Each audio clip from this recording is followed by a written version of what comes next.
નમસ્કાર, ગુજરાત મનોમંથન 9 માં આપનું સ્વાગત છે। હવે જોઈએ આજના સમાચાર। લો બોલો, સુથારી કામ કરતા યુવકને મળી 1.97 કરોડની નોટિસ। પાટણના સમીમાં યુવકને 1.97 કરોડ ટેક્સ ભરવાની નોટિસ મળતા યુવકના માથે આભ ફાટ્યા જેવી પરિસ્થિતિ સર્જાઈ છે। આવો જાણીએ શું છે આ મામલો।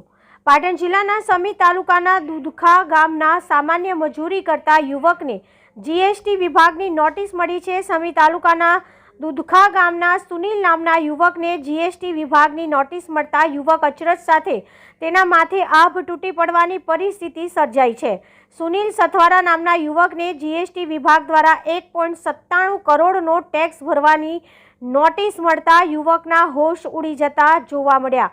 અજાણ્યા વ્યક્તિઓ દ્વારા સુનિલના નામના ખોટા દસ્તાવેજ બનાવી છેતરપિંડી કરી હોવાનું સામે આવ્યું છે। સુનિલ સથવારા નામના યુવકના નામે અલગ અલગ રાજ્યોના 11 થી વધુ પેઢીઓના નામે કરોડોનું ટર્નઓવર થયું છે, જેને લઈને ખુદ યુવક ચોંકી ગયો છે।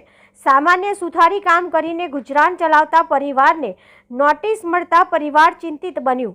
યુવકને જીએસટી વિભાગ દ્વારા નોટિસ મળતા ગૃહ વિભાગ તેમજ ક્રાઇમ બ્રાન્ચના લેખિત રજૂઆત કરવામાં આવી હતી।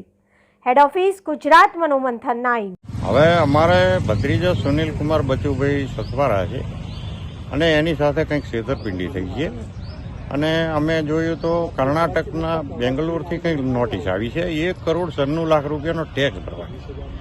હવે આવડી મોટી નોટિસ આવી એટલે અમે જોયું અને વકીલની સલાહ લીધી કે ભાઈ આ શું છે અમારા માટે। હવે અમે તો નાના માણસો મજૂરી કરીને જીવનારા છીએ અને અમારા સુનિલ છે એ સુધારી કામ કરીને જીવન જીવે અમદાવાદમાં।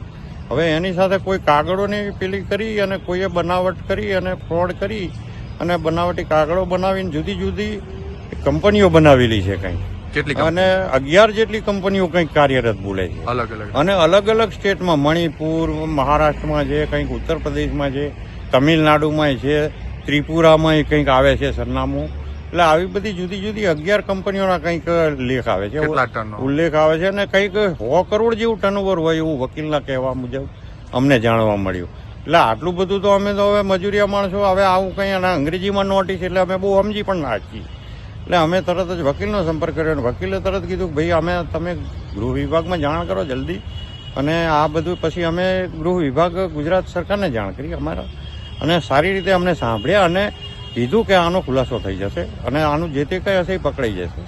અને પછી ત્યાંથી સાયબર ક્રાઇમમાં ગયા તો ક્રાઇમમાં મેડમે અમને બહુ સાંભળ્યા, અમારી અરજી પણ લીધી અને યોગ્ય પગલાં ઘટતા કરી આપશે। પણ જોકે આવું અમારી સાથે કંઈક અમારા સુનિલ સાથે કંઈક ફ્રોડ થયું છે અને એના બનાવટી કાગળોથી કંઈક દસ્તાવેજી પુરાવા બનાવટી કરી અને કોઈને કોઈ રીતે આ લોકોએ આવું મોટું કૌભાંડ આચરેલું છે અને 100 કરોડ ઉપરનું કંઈક ટર્નઓવર થતું હોય એવું લાગે છે।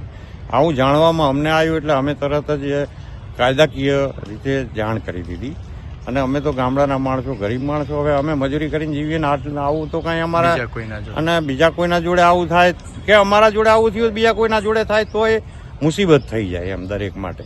એટલે આવી વસ્તુ અમે તરત જ જાણ કરી દીધી અને આ એકદમ ખૂબ ફ્રોડ છે મોટું અને જે કરવાવાળા છે એમને સત્વરે કોઈને કોઈ રીતે જબે કરી લેવા જોઈએ, નહીતર બીજા કોઈ પણ માણસો પણ આવી રીતે ફસાઈ શકે છે।